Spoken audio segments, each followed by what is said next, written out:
Hello, welcome to my YouTube channel. आज हम लोग पढ़ेंगे क्लास 12 पार्ट 1 का।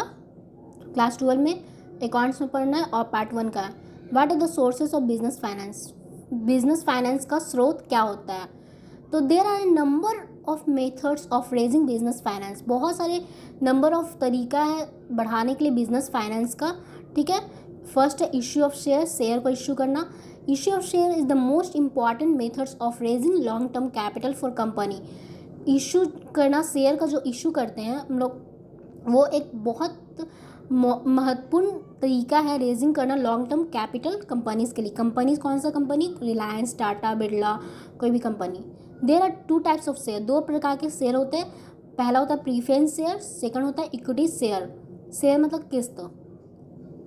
इन case of share, liability of the share holders are limited to the face value of share and also they are easily transferable. In case of share, liability जो होता है share holder का वो limited होता है to the face value of share. Liability जो होता है शेयर होल्डर का, लायबिलिटी मतलब जो दायित्व होता है शेयर होल्डर का। शेयर होल्डर क्या होता है? शेयर होल्डर कंपनी के मेंबर्स होते हैं, तो शेयर होल्डर्स का लायबिलिटी जो होता है वो लिमिटेड होता है फेस वैल्यू ऑफ शेयर का and also they are easily transferable, और उसको इजली ट्रांसफरेबल भी कर सकते हैं। इश्यू ऑफ डिवेंचर, डिवेंचर का इशू करना।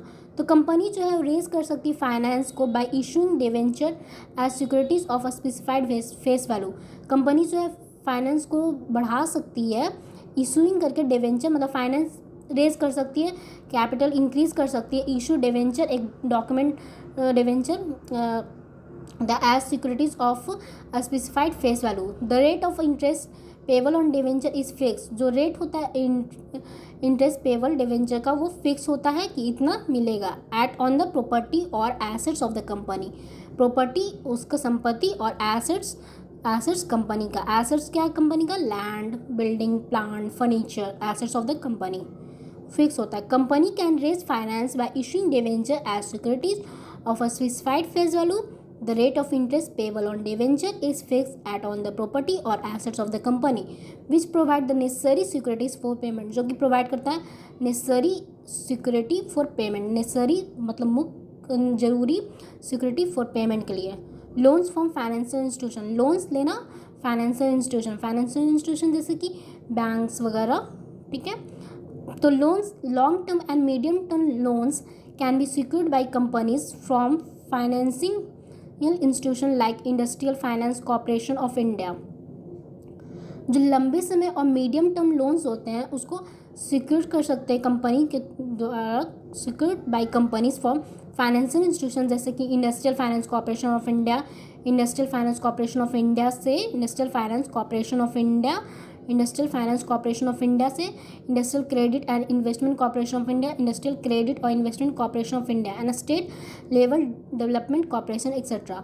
This financial institution provide loans for a maximum period of 25 years against approved schemes और प्रोजेक्ट। ये सब फाइनेंशियल इंस्टीट्यूशन जो है वो लोन्स देते हैं और मैक्सिमम कितने साल के लिए? 25 साल के लिए अगेंस्ट अप्रूव्ड स्कीम्स फॉर और project. Loan from commercial bank, commercial bank से लोन लेना।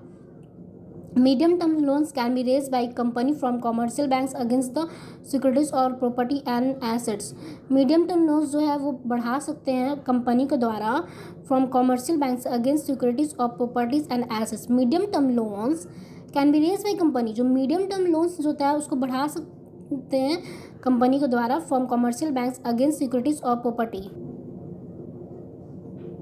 Thus, funds required for modernization and renovation of assets can be borrowed from bank। इसलिए फंड्स जो कि ज़रूरत पड़ता है मॉडर्नाइजेशन करने के लिए और रेनोवेशन करने के लिए एसेट्स को, मतलब कि एसेट्स क्या, जैसे बिल्डिंग कोई मशीनरी है उसको रेनोवेशन करना है, वो बोरो करते हैं, उधार लेते हैं फ्रॉम बैंक से। जनरली 50 से 70% जो होता है of the value of industrial assets, industrial के एसेट्स, लैंड, बिल्डिंग, मशीनरी, जो बड़े बड़े मशीनरी होते हैं वो ग्रांटेड होते हैं as loans after the bank is satisfied होते हैं अबाउट द अर्निंग कैपेसिटी क्या है कंपनी का और उसका एबिलिटी क्या है जनरेट करना sufficient cash flow. Sufficient cash flow कितने जनरेट कर सकते हैं। The bank does not interfere with the management of the company, bank जो है नहीं इंटरफेयर कर सकता है मैनेजमेंट क्या है कंपनी का। Public deposit, company find it convent and necessary, company जो है वो पाता है कन्वेंट मतलब कि कन्वेंट और नेसेसरी जरूरी to raise funds by instituting their shareholder, the employees and general public to deposit their savings. जो एम्प्लॉयज़ होते हैं और जनरल पब्लिक होते हैं वो डिपॉजिट करते हैं अपने सेविंग्स को विद द कंपनीज के साथ. The companies act permit such deposit to be receive for a period up to 3 years at a time. जो कंपनीज एक्ट 2013 होता है, तो कंपनीज एक्ट 2013 परमिट करते हैं ऐसे डिपॉजिट को कि रिसीव होगा for a period of up to 3 years at a time. This public deposit can be raise by company to meet their short term and medium term financial needs. इसीलिए public deposit जो public को जमा करते हैं उसको बढ़ा सकते हैं कंपनी के द्वारा to meet their short term, मतलब कि short term of medium term financial ज़रूरत होता है उसके लिए. ट्रेड क्रेडिट उधार, क्रेडिट मतलब उधार. Thus just as company sell goods on credit, जैसे कि कंपनी बेचते हैं सामान को उधार में, they also buy raw materials, components, stores and spare parts on credit from different suppliers. वो ऑल्सो खरीदते हैं कच्चा माल, रॉ मटेरियल, कच्चा पदार्थ, components, stores and spare parts on credit, उधार पर. जैसे कि कंपनी सेल करते हैं अपने गुड्स को उधार में, वो ऑल्सो खरीदते raw materials, components, stores, spare parts on credit from different suppliers, अलग अलग सप्लायर्स है. Hence outstanding amounts payables to trade creditors as well as bills payable relating to credit purchase are regarded as source of finance. Hence outstanding जो amount होता है, बकाया जो amount होता है, payable to trade creditor, payable होता है trade creditor को, as well as bills payable relating to credit purchase, credit में उधार खरीदने, are regarded as source of finances है. Generally suppliers grant for a period of 3 to 6 months and this provide short term finance to the company. Generally जो suppliers जो है वो grant करते हैं पीरियड ऑफ 3 से 6 महीने और वो देते हैं, प्रोवाइड करते हैं शॉर्ट टर्म मतलब छोटे समय के लिए फाइनेंस कंपनी को. रिटेंशन ऑफ प्रॉफिट को रिटेंशन करना मतलब रखना. ठीक है. Profitable company generally do not distribute the whole amount of profit as dividend. जो लाभ कमाने वाली कंपनी होती है वो सारी नहीं डिस्ट्रीब्यूट जमा कर देती है सारे अमाउंट प्रॉफिट का डिविडेंड के रूप में. एक सर्टेन प्रोपोर्शन जो है वो ट्रांसफर कर देती है टू रिजर्व्स में एंड यूटिलाइज करती है as additional capital. Thus financial needs of the company can be met by retaining a part of the annual profit. इसलिए फाइनेंशियल जो जरूरत होता है कंपनी का उसको मिल सकता है by retaining a part of the annual profit. Factorizing क्या होता है? The amount due to a company from customer on account of credit sales generally remain outstanding during the period of credit allot. जो amounts due होता है to a company from customer से on account of credit sale मतलब उधार में बेचते हैं, generally remain outstanding होता है during the period of credit allot. That is till the dues are collected from the debtor. Till the dues जो कि कलेक्टर जमा करते हैं फ्रॉम डेटर से. If necessary book debts may be assign to a bank, अगर necessary book debts जो है उसको अजाइन करते हैं बैंक को एंड कैश रिलाइज होता है एडवांस में फ्रॉम द बैंक से. By this arrangement the responsibility of collecting the debtor balance is taken over by the bank on payment of. By this arrangement, इस arrangement से जो जिम्मेदारी होता है कि कलेक्टिंग करना डेटर्स बैलेंस को is taken over by the bank, वो ले लिया जाता है बैंक के द्वारा on payment of specified charges by the company. This is method of raising short term capital. यह मेथड है, तरीका है रेजिंग करना short term capital and known as factorising. इसको फैक्टराइजिंग बोलते हैं. फैक्टराइजिंग फिर से पढ़ते हैं.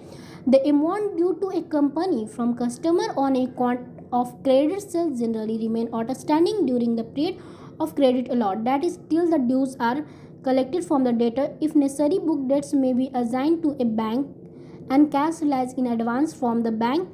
By this arrangement the responsibility of collecting the debtor balance is taken over by the bank on payment of specified charges by the company. This is method of raising short term capital and known as factorizing. Discounting bill of exchange. Discounting करना bill of exchange. Bill of exchange को discount करते हैं ना हम लोग, drawer होता है, ड्रवी होता है वो. This method is widely use by companies for raising short term finance. यह मेथड या तरीका जो है वाइडली यूज़ किया जाता है कंपनी के द्वारा रेजिंग करने के लिए शॉर्ट टर्म फाइनेंस. जब सामान जो है बेचते हैं क्रेडिट उधार पर तो बिल ऑफ एक्सचेंज जो है जनरली ड्रॉन होता है for acceptance by the buyer of goods. The bills so drawn are payable after 3 to 6 months. जो बिल जो होता है वो ड्रॉन होता है, वो पेबल होता है आफ्टर 3 से 6 महीना बाद. Instead of holding the bills till the date of maturity, companies generally prefer करती है to discount them with the commercial bank on payment of charges known as bank discount.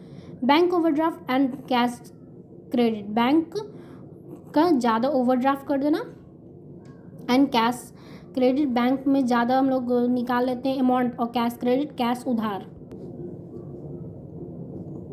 Arranging cash credit, arranging करना cash credit and overdraft, arranging करना cash credit मतलब cash उधार credit and overdraft और ज़्यादा draft overdraft with commercial banks is also, commercial bank is a common method है, adopted होता है by companies के द्वारा for meeting short term financial requirement. Cash credit refers to an arrangement on a continuing basis, जो cash credit refers होता है कि arrangement करना ऑन ए कंटिन्यूइंग बेसिस, मतलब कि लगातार बेसिस पर. Cash credit refers to an arrangement, arrangement होता है on a continuing basis, whereby the commercial banks allow करती money to draw as advance from time to time within a specified time known as cash credit limit. जहाँ की commercial bank जो allow करती है money, पैसे को draw करना as advance के रूप में from time to time within a specified limit known as cash credit limit. Overdraft is a temporary arrangement होता है बैंक के द्वारा जो कि परमिट करता है कंपनी को कि ओवरड्रॉ करे from its current deposit account with the bank up to a certain limit. Interest charge होता है only on the amount actually withdrawn. देखो ओवरड्राफ्ट मतलब कि अमाउंट जितना था बैंक में डिपॉजिट उससे ज़्यादा अमाउंट निकाल लेना, तो इंटरेस्ट जो है वो चार्ज होता है बैंक के द्वारा ऑफ अमाउंट एक्चुअली विड्रॉन निकाला गया. Both in case of cash credit, cash उधार cash credit and overdraft, the facility is granted against securities. If you like my, then subscribe my channel.